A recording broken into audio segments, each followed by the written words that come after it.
Halo sahabat pecinta catur, selamat datang kembali di Catur Talk Indonesia. Tentunya pada series Hans Mok Neyman menantang dunia catur, dan pada kesempatan ini ia menghadapi Grandmaster Prancis Etienne Bacrot. Di mana sebelum Maxime Vachier-Lagrave dan juga Alireza Firouzja, Etienne Bacrot juga pernah pada top performanya menjadi Grandmaster nomor 1 Prancis. Dan langsung kita simak permainannya Hans Mok Neyman putih mengawali langkah dengan pion ke-4, direspon oleh hitam dengan C5 memilih pertahanan Sisilia.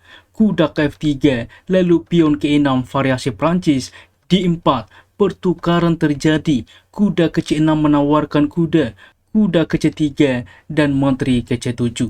Dengan menteri ke C7 teman-teman, ini juga dinamakan dengan variasi Taimanov pada Sicilian Defense. Gajah ke E3 dilanjutkan.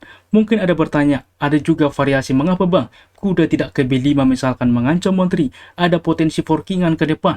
Masalahnya teman-teman, di sini menteri akan ke B8 mempertahankan diagonal. G3 misalkan dengan ide membawa gajah ke depan mengancam menteri, mensupport juga kuda melakukan skak juga mengancam benteng, maka A6 mengusir kuda teman-teman. Dan tidak mungkin gajah saat ini karena pion ke depan dapat melaju apabila kuda mukul kuda, mengurangi ke depan pion melaju. Masalahnya pion menerima kembali lagi-lagi tidak bisa teman-teman, karena pion menutup disupport juga oleh menteri, kuda mundur. Inilah kira-kira posisi yang bisa terjadi.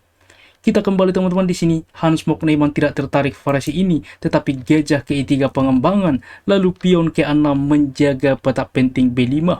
Hans Neyman melanjutkan dengan menteri ke D2, mungkin dengan rencana ke depan mempersiapkan rokade sayap menteri. Kuda ke F6, lalu betul saja rokade sayap menteri teman-teman. Gajah ke E7 mempersiapkan juga rokade, F3 mempersolid pion satu sama lain. B5 saat ini melihat juga sudah rokade, maka hitam mencoba menyerang dari sayap menteri, mempersiapkan ke depan fianchetto.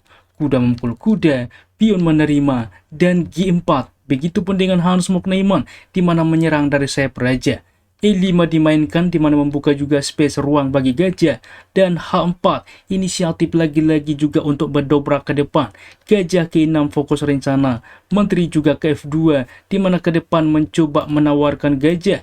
Gajah ke B4 mengancam kuda, gajah ke C5 fokus rencana, dan gajah memukul gajah teman-teman, pertukaran. Sebelumnya seperti ini, mengapa bang tidak diterima saja kuda dengan harapan pion bertumpuk misalkan?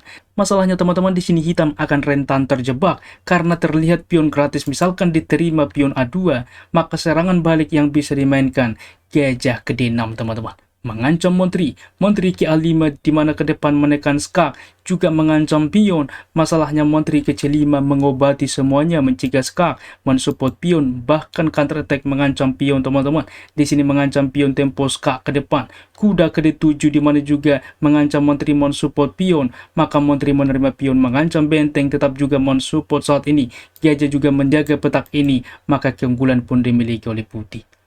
Oleh sebab itulah kita kembali di dalam posisi dimainkan gajah memukul gajah, pertukaran menteri menerima, kuda ke D7 mengancam menteri ke A3 mempertahankan diagonal, mencegah juga hitam rokade.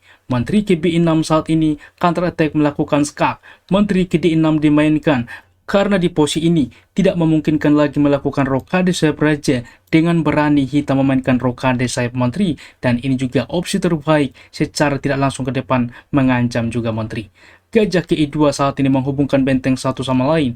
Kuda ke C5 mengancam menteri tentunya. Menteri menerima pion, dan F6 saat ini mengusir menteri ke F4, B4 lagi-lagi mengusir kuda, di mana kuda berpindah, pion akan tumbang ke depan. Kuda betul saja ke B1, gajah menerima pion saat ini.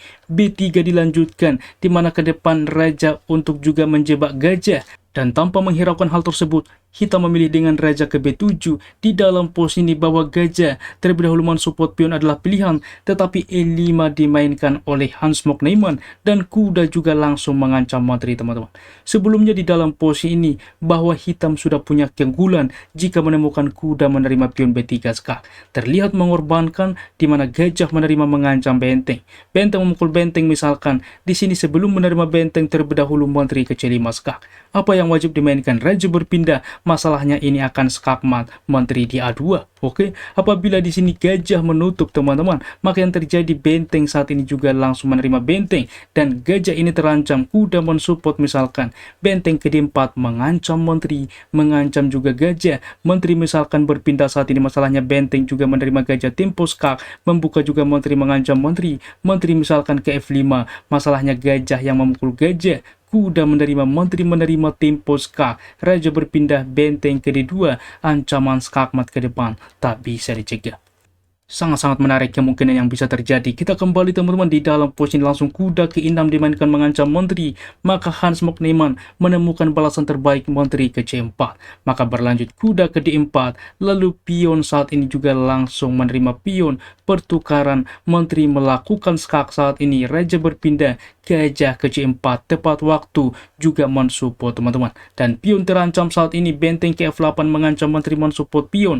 Dan menteri simpel menerima pion H7. Langkah selanjutnya ialah dengan raja untuk menekan gajah. Oleh sebab itulah gajah menerima kuda, pertukaran raja menerima kuda juga saat ini menerima pion, dan menteri ke-4 mengancam kuda. Kuda ke sentral, maka G5 saat ini punya pion bebas untuk promosi, tidak mungkin diterima karena kuda akan tumbang. Kuda juga menerima gajah, menteri menerima saat ini, benteng juga langsung memukul benteng skak, pertukaran, lalu pion memukul pion, pertukaran kita lihat. Pion G ini menjadi pion bebas dari Hans Mok Neyman yang merupakan keunggulan dari dirinya. Menteri ke B5 dilanjutkan menawarkan simplifikasi. Menteri ke D4 menolak melakukan skak ke depan. Waktu yang sama mengancam benteng. Benteng ke G8 mengancam juga pion G6 saat ini. Dan menteri ke B7 teman-teman mencegah pion melaju. Karena seperti ini, apabila diterima pion ini simpel saja. Menteri melakukan skak, raja berpindah, benteng melakukan skak teman-teman. Raja ke B6 dilakukan skak oleh menteri saat ini. Raja ke C5 dan menteri lagi-lagi melakukan skak. Raja kembali dan benteng melakukan skak. Langkah selanjutnya menteri akan tumbang dan bahkan akan diikuti dengan ancaman skakmat beberapa langkah ke depan. Kita kembali teman-teman di sini menteri ke B7, akan tetapi simpel teman-teman. Anda pause video ini, apa yang dimainkan oleh Hans Mok Neyman yang membuat hitam menyerah di posisi seperti ini. Bagaimana teman-teman? Selamat bagi Anda yang bisa menemukan langkah itulah dengan benteng ke F1 dengan ide ke depan manuver ke F7 mengancam menteri. Di sini juga Grandmaster Prancis Etienne Bacrot menyerah. Dan kita lihat juga dari sisi waktu teman-teman, di mana hitam memiliki 4 menit sedangkan Hans Mok Neyman masih memiliki 52 menit. Sangat-sangat luar biasa. Mengapa menyerah? Apabila dilanjutkan diterima pion ini, masalahnya benteng melakukan skak. Di sini teman-teman menteri menutup dimakan saja tentunya sangat unggul. Raja berpindah, masalahnya menteri melakukan skakmat di petak D8. Luar biasa teman-teman.